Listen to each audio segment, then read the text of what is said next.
다시 경제가 이제 2027년부터 금리가 2번 인하가 되었고 미중 간의 협상도 이루어졌고 중국도 더 이상 미국의 신기를 당분간 건드리지 않고 미국도 중국이 시장 개방한다고 했으니까 금융시장 이런 걸 한번 지켜보겠다라고 지켜보는 시간이 지속이 된다고 가정을 해보세요. 그러면 무슨 문제가 해결됐습니까? 겉으로 보기에는 달러 패권 문제가 해결이 됐잖아요. 그럼 달러가 강해진다 약해진다? 강해지죠. 달러가 강해지면 아시아 통화국가는 강해져야 되나요? 약해져야 되나요? 이 문제를 답하시면 됩니다.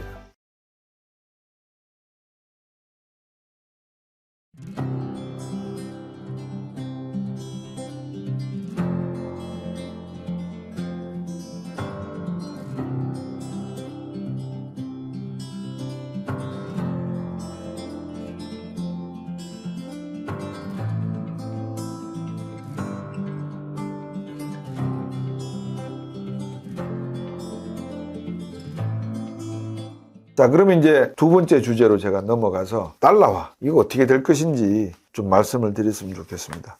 우리 김아람 PD가 질문을 이렇게 적었어요. 최근 블룸버그가 지적한 바와 같이 아시아 주요 통화들이 역사적으로 저평가 구간에 머물고 있고 중국의 부양책과 미 아시아 무역 협상 기대감이 더해지면서 아시아 통화 간세 가능성이 제기되고 있습니다. 박사님께서는 이런 환경 속에서 원화나 인도 루피 같은 아시아 통화 또는 신흥시장 자산 투자에 대한 전략적 접근이 유효하다고 보시는지, 특히 중장기적 관점에서 어떤 리스크와 기회 요소를 가장 주목하시는지 묻고 싶습니다. 달러화는 약세로 이어지고 있고 연초 달러화 지수가 8% 하락했고 아시아 통화 대비 급격한 평가절하는 추가 약세가 예상되고 있는데 앞으로 전 세계 통화 흐름은 어떻게 될까요? 여기까지만 제가 읽고 답변을 말씀을 드리겠습니다. 제가 지금 쓰고 있는 책 제목이 달러화의 종말입니다. 그렇다고 해서 뭐 달러화가 끝난다 이거를 쓰기 위해서 경고하기 위해서 여러분들에게 책을 준비하는 건 아니고요. 제가 지금 달러화의 종말이라고 하는 책을 쓰면서 느끼는 감정은 제가 살아가는 동안에 미국이 어떤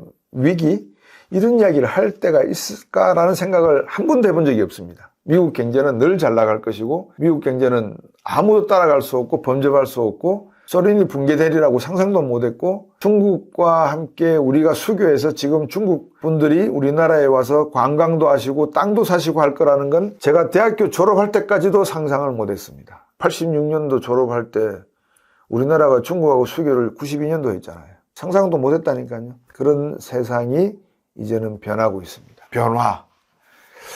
근데 그 변화의 속도는 우리나라 분들이 이 책 제목만 잘 쓰면 베스트셀러를 제가 여러분에게 진짜 부탁드리는데 우리나라 중소출판사들 어렵습니다. 책을 꼭 사셔서 제가 이제 한 권씩 추천을 해드릴 건데 괜찮은 책들이 있거든요. 우리 김아람 PD는 제가 말씀을 드리면 막 제깍제깍 사서 책을 읽어서 참 좋아요. 여러분들도 공부하십시오. 공부해서 남 줍니까? 공부하시는데 왜 제가 이 말씀을 드리냐? 아프니까 청춘이다. 그거 나이 50대 신분이 읽어가 무슨 소용이 있습니까? 물론 지금 청춘 애들이 어떤 고민을 하고 있는지 이해하기 위해서 읽으실 수는 있죠. 그리고 만약에 20대가 아프니까 청춘이다 책을 읽으면 답이 나옵니까? 답이 없잖아요. 그래, 네 힘든 거 내가 이해할게. 나 이런 기성세대로서 참 내 베이비부모 세대로서 너희들 세대에게 미안하구나. 그 외에는 또 뭐가 있어요? 없거든요. 제가 이제 이런 말씀을 격하게 드리는 이유는 변화라고 하는 것은 이거는 변화가 아니라는 거예요. 변화는 뭐라 그럴까요? 새로운 시대를 향해서 가는 리포매팅이고 리세팅이고 리부팅의 어떤 모습이에요. 컴퓨터 용어로 제가 해서 죄송한데 쉽게 말하면 재건축이나 재개발 이 정도 형태로 가는 게 제가 볼 때는 변화인데 급격한 변화가 이루어지느냐 아니면 서서히 변화가 이루어지냐를 놓고 봤을 때 얼마 전에 제가 책 이야기를 한 이유가 바로 이 제목 때문에 그래요. 초격차 시대. 여러분 읽어보셨죠? 초격차. 초격차가 무슨 말이에요? 눈 깜빡할 사이에 세상이 변한다는 게 초격차 아니에요. 모든 기업들이 과거에는 조선 공장, 그러니까 배 짓는 공장을 지으려고 그러면 한 공장 짓는데 3년 걸리고 6년 걸리고 막 이렇게 따지면 한 10년 텀에 하나의 변화를 가져왔다 그러면 지금은 자고 나면 변화예요. 그러니까 이게 초격차 변화라는 거거든요. 제가 조만간에 이제 포항 가서 강의를 하게 되는데 제가 어제 강연 준비를 하다가 이런 부탁이 하나 있어서 그게 뭐냐면 포항 경제에 대해서 설명을 해달라는 거예요. 지금 철강 산업이 안 좋잖아요. 그래서 이제 그동안에 지역신문이 어떻게 대응책을 강구했고 포항상공회의소에서 어떤 이야기를 했는지를 제가 쭉 읽어보면서 참 기가 차요. 아니 대한민국에서 포항에 포항제철을 끼고 있는 그 많은 중소 중견기업들이 존재를 한다면 회장님과 전략기획실에 있는 사람들은 지금부터 10년, 20년 전, 아니 30년 전 무슨 생각을 했을까? 무슨 말이냐고요? 자동차 생산량이 초창기에 급증을 하잖아요. 그 다음에 어느 정도 정체가 되면 그 다음부터 떨어지지 않습니까? 조선산업도 성장을 하고 피크를 치고 나면 그 다음에는 하락하잖아요. 더군다나 누가 지금 옆에 있어요? 중국의 철강 생산량과 대한민국 포항제철의 철강 생산량이 적어도 1990년, 1972년 정도 포항제철이 세워질 때는 생각을 못했으니까, 저도 못했으니까.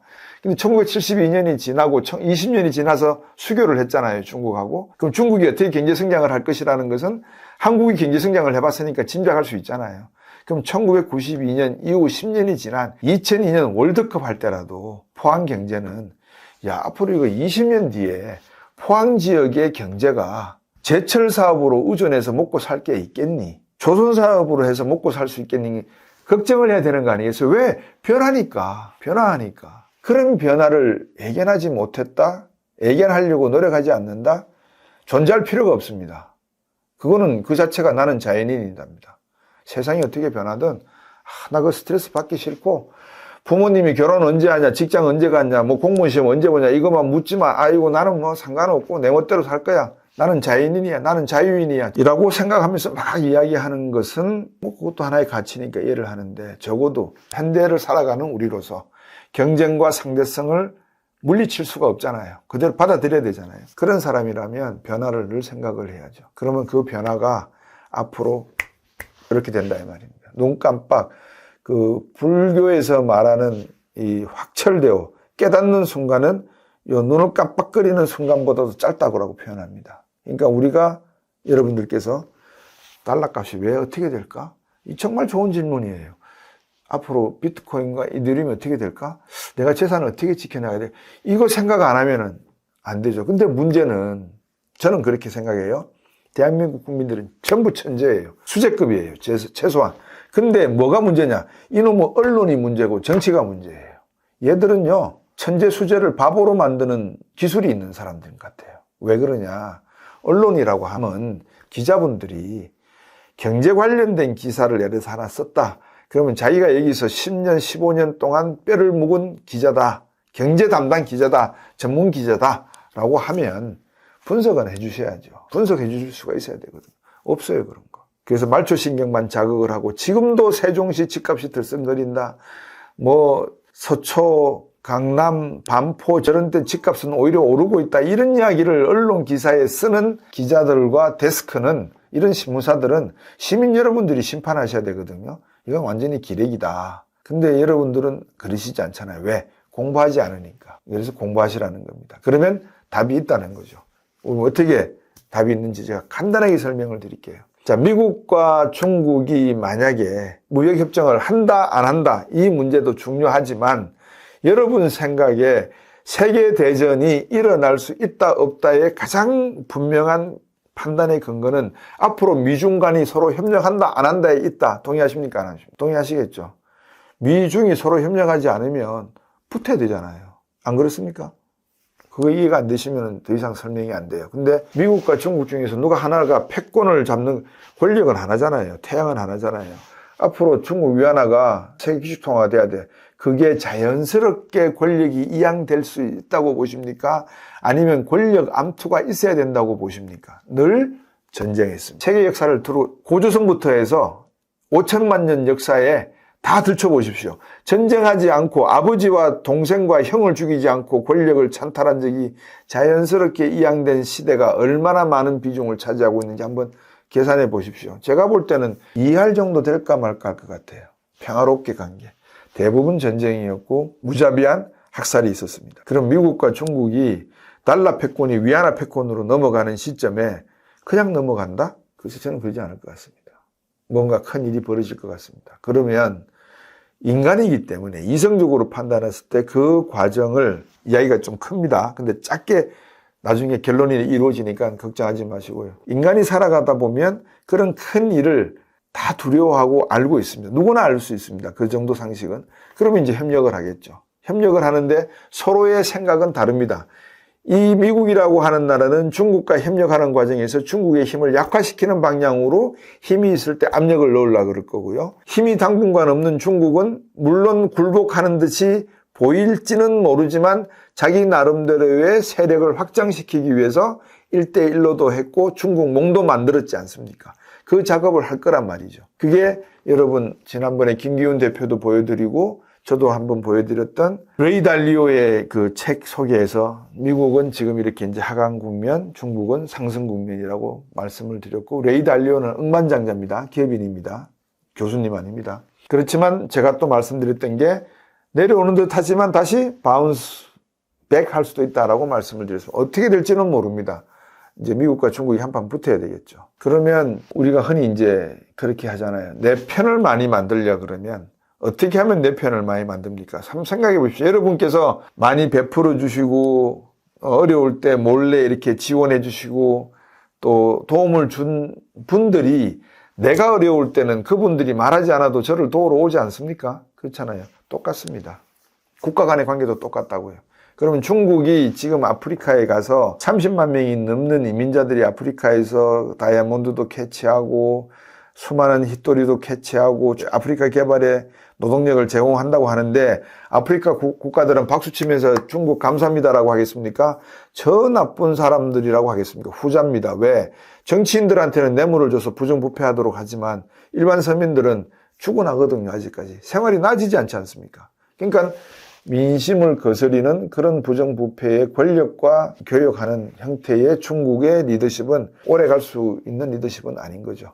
저는 당분간 그래서 미국의 리더십이 계속 갈 거라고 믿는 사람입니다. 물론 제조업 국가고 여기는 소비국가고 생산국과 소비국가의 비대칭적인 내용을 가지고 있지만 미국은 다크매터라고 하는 보이지 않는 제조업을 해외에 많이 흩뿌려 놓고 있기 때문에 우리가 말하는 제조업의 강국을 다시 만들자라고 하는 것은 트럼프 대통령의 속임수, 블라핑 카드에 녹아나는 것이고 블라핑 카드 이면에 있는 트럼프 대통령의 진정한 의미는 물론 그 양반이 뭐 70년대 초반부터 또 87년부터 미국이 쏟고 있다라는 표현을 했다고 하지만 그거는 영어로 표현하면 보나파이드, 아주 순진한 나이브한 표현이고요. 뒤에 숨어 있는 것은 미국의 절대적 권력에 도전을 받고 있는 상황을 과연 용인할 것이냐라고 묻고 있는 거라고 제가 말씀드렸습니다. 그거를 경제적인 단어로 딱 한 단어로 표현하라. 돈. 뭐죠? 달러. 달러가 전 세계의 50% 발행한 액수의 50%가 지금 밖에 나가서 돌고 다니는데 이 달러 대신에 위안화로 하겠다. 그러면 미국이 그거를 그렇게 하십시오. 한국 문서 쓰겠습니다. 항공모함에서 안 한다니까요. 그러면 지금 벌어지고 있는 무역 관세에 대한 보복 조치 이런 것들은 유물론적인 사관이지만 그 이면에 숨어 있는 것은 금융이다. 왜?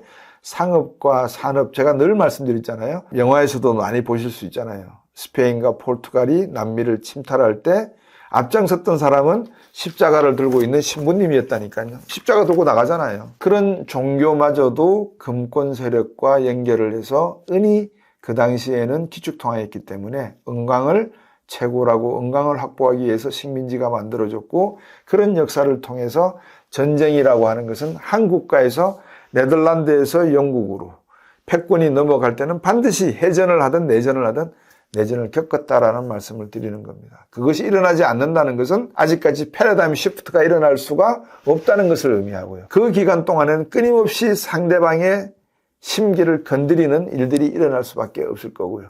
자, 그러면 미국은 어떤 수단을 결정적인 한 방을 가지고 있느냐? 역시 자본이죠. 그거를 중국이 간혹 가다가 딴지를 겁니다. 9.11 테러는 비행기 2대가 월드 트레이드 센터를 때려버렸지만 중국은 어떤 식으로 미국 경제를 때렸다라고 제가 말씀을 드렸잖아요. 2005년도 서프라임 모기지 런던 시장에서 팔아버리면서 2008년도 미국발 서프라임 금융위기를 초래한 나라입니다.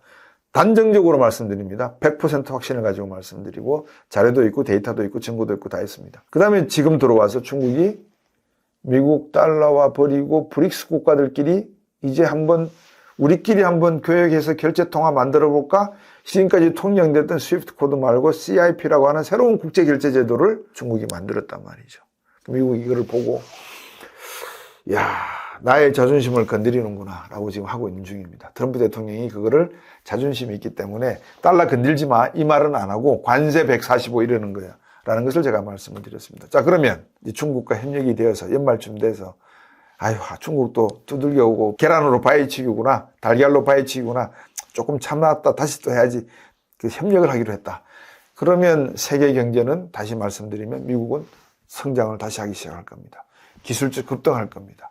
무역이 상당히 싼 가격에 골디락스 경제라고 막 그랬잖아요. 98년부터 중국산 제품들이 밀려 들어오면서 전 세계에 확 돈이 풀렸는데 그 돈 풀린 인플레이션 압력을 중국산 저가로 눌러 앉혀가지고 뜨거운 거, 차가운 거, 미지근한 국 중에서 미지근한 국을 갖다가 20년 넘게 먹었다. 이거를 우리가 골디락스 경제라 한다. 뭐 아마 저 대학 입시 사회 과목에서 나올 수 있는 그런 용어가 있었지 않습니까? 근데 지금 골디락스 경제가 아니잖아요. 지금 와서 뭐라 그래요? 너희들이 하도 미지근한 음식을 갖다 책임져가지고 뜨거운 맛이 도대체 어떤 맛인지 내가 모르겠대. 원래 이거는 뜨거울 때 먹어야 되는데 이러고 있는 거예요. 근데 중국 입장에서 답답한 거죠. 저거들 빨리 먹고 배가 곧 이거 하라고 나는 미지근하게 만들어줬는데 뜨거운 거 달라네? 중국도 화가 나죠. 자, 그러면 다시 경제가 이제 2027년부터 금리가 2번 인하가 되었고 미중 간의 협상도 이루어졌고 중국도 더 이상 미국의 신기를 당분간 건드리지 않고 미국도 중국이 시장 개방을 한다고 했으니까 금융시장 이런 걸 한번 지켜보겠다라고 지켜보는 시간이 지속이 된다고 가정을 해보세요. 그러면 무슨 문제가 해결됐습니까?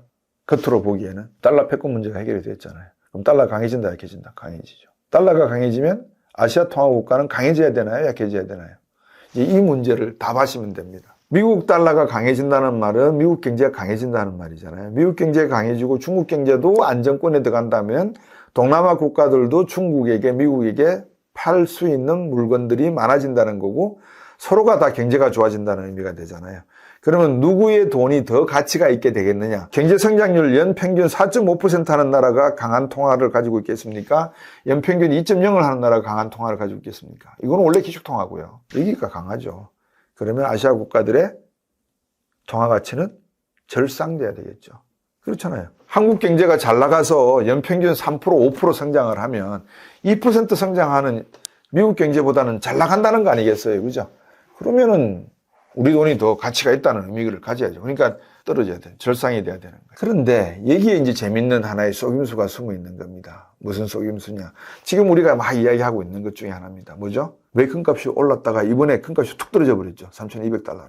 이건 어떻게 제가 그랬습니다. 금값과 주식시장은 반대 방향으로 간다 그랬고, 금값과 암호화폐도 반대 방향으로 간다 그랬고, 금값과 달러 가치도 반대 방향으로 간다 그랬잖아요. 그 말은 여러분께서 잘 이해를 하셔야 됩니다. 그러면 이제 질문이 생기는 게 정말 2027년부터 세계 경제가 좋아지느냐 안 좋아지느냐 이 질문에 답을 해야 되고요. 지켜봐야 되고요. 두 번째, 만약에 좋아진다 그러면 달러화와 세계의 많은 국가들의 화폐 가치가 안정적이 될 거죠. 조정은 하겠죠. 안정적이 되겠죠. 그죠? 수출도 잘 되고 서로 공급 사슬이 회복이 되니까 이제 다시 윤활유를 친 엔진처럼 톱니바퀴처럼 잘 돌아갈 거란 말입니다. 그런 의미에서 보면 금값은 하향 국면을 타고 들어갈 것이다.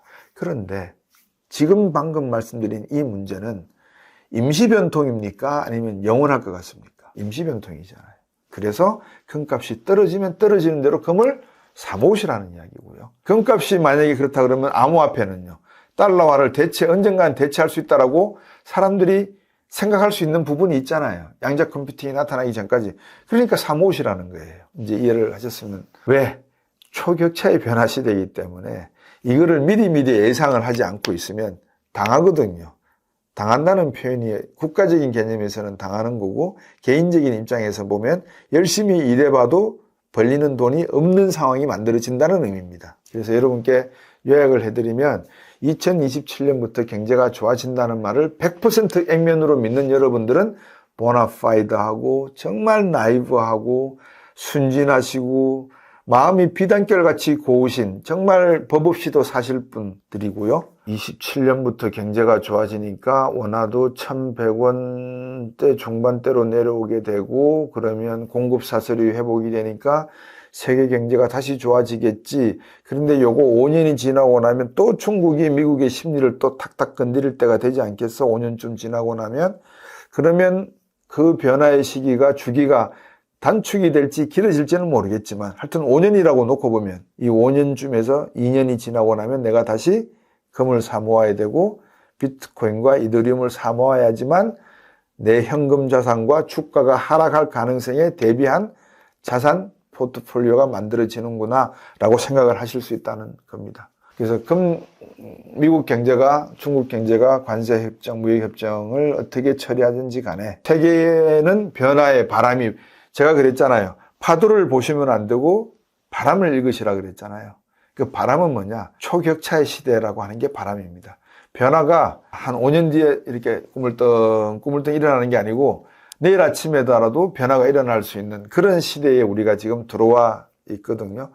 여러분, 지금은 제가 이렇게 하드웨어 스마트폰을 들고 있지만 제 손목시계를 차고 버튼만 누르면 한 5년 안에 홀로그램이 뜨는 세상이 올 수 있거든요. 그러면 이 스크린을 안 보고 그냥 제가 앞에 걸어가면서 홀로그램 스크린을 보면서 동작하면서 걸어갈 수 있는 거죠.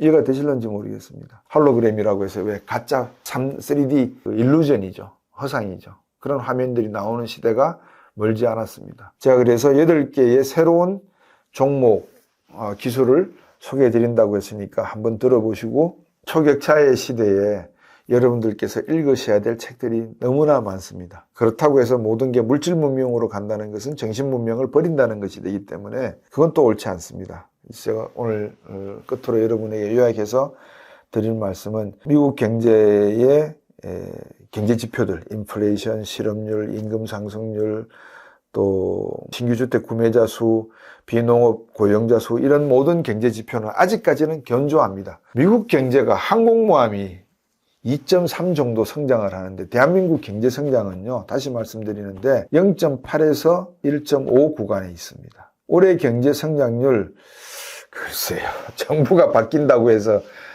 3%? 2%? 모르겠습니다.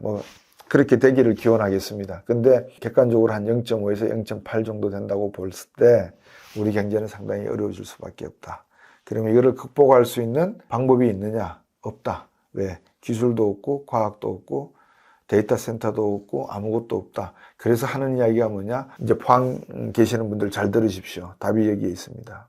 LNG선 만든다면서요. 만드셔야죠. 철 많이 들어가잖아요. 새로운 합금이 들어가잖아요. 그죠? 도금이 들어갈 거 아니에요. 군함 온다면서요. 수리하러. 그때 새로운 또 철판이 필요하겠죠. 어떤 그런 것들 잘 활용해 보시면 어떨까 싶습니다. 그래서 달러화는 앞으로 당분간 중국의 도전을 계속해서 받을 수밖에 없는 거지만 한 2, 3년 정도 교착 상태에 빠질 수가 있다. 그래서 2030년쯤이 되면 다시 한번 중국이 툭툭 칠 수가 있을 것이다. 단 중국이 힘이 생겼다라고 믿을 때, 그럼 어떤 것이 중국이 힘이 생겼느냐? 화웨이, 샤오미, BYD, CATL 이런 기업들이 미국에 필적할 만한 AI 관련된 파생 산업, 아마존, 애플 스마트폰 같은 메타, 그 다음에 스페이스 X 같은 산업, 테슬라, 엔비디아 이런 같은 비메모리 반도체, G그래픽스, GPU, NPU, TPU의 강자들이 나타나기 시작을 하면 그때는 중국이 더 큰 소리를 땅땅거릴 것이다. 그때까지는 달러는 기축통화로서의 지위를 가지고 있기 때문에 모든 경제가 다시 골디락스 경제로 가는 것처럼 보인다면 1100원대 중반대로 우리나라 돈은 떨어질 것이고 다른 모든 국가의 돈들도 환율이 떨어질 것이다. 즉 자국의 경제도 좋아지니까 경제 성장률이 상대적으로 큰 나라의 돈 가치가 올라가니까 절상되니까 환율은 떨어지게 될 것이다. 그런데 그게 다가 아니다. 2, 3년 뒤에는 또 어떤 일이 벌어질지 모르니 그렇게 될 때는 어떻게 하라? 달러 사모시라. 그렇죠? 예, 그 다음에 금값이 떨어지면 금을 사모시고 그러시면 된다는 말씀을 제가 장황하게 드렸는데 결론은 아주 간단한 말씀이었습니다. 미중 관세협정 블라핑 카드 뒤에는 달러의 기축통화 지위에 대한 불안정성, 불확실성에 대한 트럼프 대통령의 우려, 이 문제를 어떻게 해결할 것인지는 앞으로 계속 미국과 중국 사이에서 주고받고 하는 과학과 기술적인 측면에서의 초격차 문제, 또 정치 외교적 상에서 동맹국가들이 누가 더 많은지, 누가 더 강한 동맹들이 만들어지는지에 대한 문제, 지정학적으로 내치가 어느 정도 안정적으로 이루어지느냐, 미국적 민주주의 시스템과 중국적 모든 것은 당에 복무한다는 공산당 중심의 정치 시스템이 유리할 것이냐의 문제, 이런 것들이 모두가 다 버무려져서 하나의 결과를 앞으로 50년 뒤에는 나타내지 않을까. 그게 뭐냐? 새로운 기축통화가 탄생할 것인가 못할 것인가. 최소한 미국 입장에서는 중국 위안화로 하는 것은 반대, 하지만 뭐로 하는 것은 찬성할 수가 있다. 제가 보는 관점에서 비트코인으로 하지, 할 수 있잖아요. 비트코인으로 하지. 어떻게 하면 비트코인을 미국이 2100만 개 중에서 한 30% 들고 있다면. 그래서 여러분들이 그런 생각들을 자유롭게 하시다 보면 지금 벌어지고 있는 일들이 어떤 일들인지에 대해서 상상력을 동원하셔서 해석하실 수 있을 것 같습니다. 그런 의미에서 비트코인, 이더리움 꼭 생각해 두시고, 현금 생각해 두시고, 금은 생각해 두시고, 주식은 미국 M7 플러스 다음 시간에 제가 소개해드릴 퀘자이 M8 정도를 고려해 보시면 어떨까 싶습니다. 마치겠습니다.